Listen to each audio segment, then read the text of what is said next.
প্রথম ব্যাচের পকোড়াগুলো খুব ভালো মতো উল্টে পাল্টে 3-4 মিনিট সময় ধরে ভেজে নিচ্ছি। এগুলো তেল থেকে তুলে নিচ্ছি। এখন পকোড়াগুলো কতটা ফোলা ফোলা হয়েছে, উপরটা খুবই মুচমুচে হবে চালের গুঁড়ো দেওয়ার কারণে, আর ভিতরটা ঠান্ডা হওয়ার পর খেয়ে দেখবেন তখন পুরো জুসি লাগবে। এই পকোড়াগুলো তোলা হয়ে গেছে। বাকি পকোড়াগুলো এভাবে ভেজে নিচ্ছি।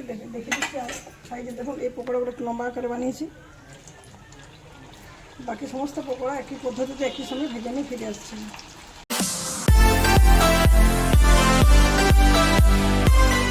নমস্কার বন্ধুরা, আমার চ্যানেল উদরপূর্তিতে আপনাদের সবাইকে স্বাগত জানিয়ে সরাসরি চলে যাচ্ছে আজকের রেসিপিতে। আজ একটি খুবই মজার রেসিপি আমি আপনাদের সাথে শেয়ার করবো। এখন বর্ষাকাল মানে বিভিন্ন ভাজাভুজি, চপ, তেলে ভাজা, পকোড়া, বিভিন্ন জিনিস খেতে ইচ্ছে করে, যেমন শীতকালে পিঠে পুলি খেতে ইচ্ছে করে। তো বন্ধুরা, আজকে আমি বানাবো সাবুদানা দিয়ে একটা পকোড়া, সম্পূর্ণ নিরামিষ পদ্ধতিতে বানাবো। সাবুদানা নিরামিষই খেতে ভালো লাগে। আমি আগেও বানিয়েছিলাম সাবুর পকোড়া, সেটা একটু বড় দানা সাবু দিয়ে বানিয়েছিলাম। এটা মিডিয়াম সাইজের দানাটা দিয়ে সাবুর পকোড়া বানাবো। যেন সাবুটা 2-3 ঘন্টা আগে খুব ভালো মতো ধুয়ে 3-4 বার পরিষ্কার করে নিয়েছিলাম, কারণ সাবুর মধ্যে প্রচুর স্টার্চ থাকে। সেটা যদি না ধুয়ে দেওয়া হয় তাহলে সাবুটা খুব আঠালো হয়ে যায়। এই জন্য সাবুটা ধুয়ে ভিজিয়ে দিয়েছিলাম। দেখুন কতটা ঝরঝরে হয়েছে দানাটা।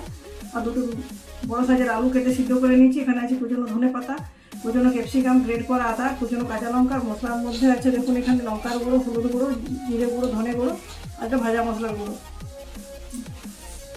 তো বন্ধুরা, সাবুদানা পকোড়া বানানোর জন্য ধুয়ে জল ঝরিয়ে রাখা সাবুদানাগুলো দিয়ে দিচ্ছি একটা বাটিতে। এর মধ্যে দিয়ে দিচ্ছি কুচনো ক্যাপসিকাম, গ্রেড করা আদা, কুচনো কাঁচা লঙ্কা, কুচনো ধনে পাতা, সিদ্ধ করা আলু। এখানে কিছু বাদাম দিয়েছি আমি, এটা অপশনাল, এটা চাইলে দিতেও পারেন, নাও দিতে পারেন। অনেকে বাদামের অ্যালার্জি থাকে, সেক্ষেত্রে আপনার এটা না দিলে কোনো প্রবলেম নেই। আর এই যে মশলাগুলো দিচ্ছি দেখুন, ভাজা মশলা, হলুদ গুঁড়ো, জিরে গুঁড়ো, ধনে গুঁড়ো, লাল লঙ্কার গুঁড়ো সবটা দিয়ে দিচ্ছি। আর দিচ্ছি লবণ পরিমাণ মতো। সবটা হাত দিয়ে খুব ভালো মতো করে মিক্স করে নিচ্ছি। মিক্স করে নেওয়ার পর বাইন্ডিংয়ের জন্য কিছুটা চালের গুঁড়ো দেবো। সেটা বাইন্ডিংয়ের কাজ এমনিতেই করবে সাবুদানা। আর চালের গুঁড়োটা দিলে যেটা সাবুদানার পকোড়া ভিতরটা খুব জুসি হয়, কিন্তু উপরটা মুচমুচে করার জন্য চালের গুঁড়োটা দেওয়া খুবই প্রয়োজন হয়। তো বন্ধুরা, সবটা খুব ভালো মতো প্রথমে মেখে নিচ্ছি দেখুন, তারপর চালের গুঁড়োটা অ্যাড করছি। সাবুর বড়া বানানোর জন্য খুব ভালো মতো করে সমস্ত উপকরণ মিক্স করে নিচ্ছি। এবার এটা মুচমুচে করার জন্য উপর থেকে দিচ্ছি চালের গুঁড়ো। চালের গুঁড়ো দিয়ে সবটা আরেকবার ভালো মতো মেখে নিচ্ছি। তারপর সাবুর পকোড়াগুলো ভাজতে চলে যাবো।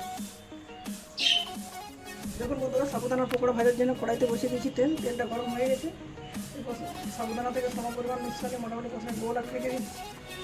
হাত দিয়ে এভাবে চেষ্টা করে নিচ্ছি। আপনারা চাইলে এটাকে ডিম্বাকৃতিও করতে পারেন, এই শেপটাও দিতে পারেন। আবার দেখিয়ে দিচ্ছি এইভাবে গোল করার পর হাত দিয়ে চাপ দিয়ে রাউন্ড শেপও দিতে পারেন। যেভাবে পছন্দ ওভাবে পকোড়াগুলো বানাতে পারেন। গ্যাসের ফ্লেমটা লো টু মিডিয়ামের চেয়ে একটু বেশি দিচ্ছি, মিডিয়াম হিটে রাখছি। সেই ফ্লেমটা পকোড়াগুলো ভেজে নিচ্ছি। একটা পাশ খুব ভালো মতো ভাজা হয়ে গেলে উল্টে পাল্টে আরেকটা পাশও ভেজে নেব। প্রথম ব্যাচের পকোড়াগুলো খুব ভালো মতো উল্টে পাল্টে 3-4 মিনিট সময় ধরে ভেজে নিচ্ছি। এগুলো তেল থেকে তুলে নিচ্ছি। এখন পকোড়াগুলো কতটা ফোলা ফোলা হয়েছে, উপরটা খুবই মুচমুচে হবে চালের গুঁড়ো দেওয়ার কারণে, আর ভিতরটা ঠান্ডা হওয়ার পর খেয়ে দেখবেন তখন পুরো জুসি লাগবে। এই পকোড়াগুলো তোলা হয়ে গেছে। বাকি পকোড়াগুলো এভাবে ভেজে নিচ্ছি। দেখে দিচ্ছি আর সাইজে দেখুন এই পকোড়াগুলো একটু লম্বা আকারে বানিয়েছি। বাকি সমস্ত পকোড়া একই পদ্ধতিতে একই সঙ্গে ভেজে নিয়ে ফিরে আসছি। তো বন্ধুরা, দেখুন আমার সমস্ত সাবুর পকোড়াগুলো বানানো হয়ে গেছে। সম্পূর্ণ নিরামিষ পদ্ধতিতে পকোড়াগুলো বানিয়েছি। যারা নিরামিষ খাবার খেতে পছন্দ করেন তারা অবশ্যই বানাবেন। নিরামিষ দিন ছাড়া নর্মালি যে কোনো বৃষ্টিপাতের দিনে বা প্রচণ্ড শীত এই ধরনের পকোড়া খেতে ভালো লাগবে। আর যারা আমিষ খাবার খান তারা একবার পকোড়া এই ধরনের বানিয়ে খেয়ে দেখবে, বলতে পারি জাস্ট ফাটাফাটি লাগবে। তো বন্ধুরা, এটা আপনারা গরম গরম চায়ের সাথেও খেতে পারেন, আবার সবজিও খেতে পারেন।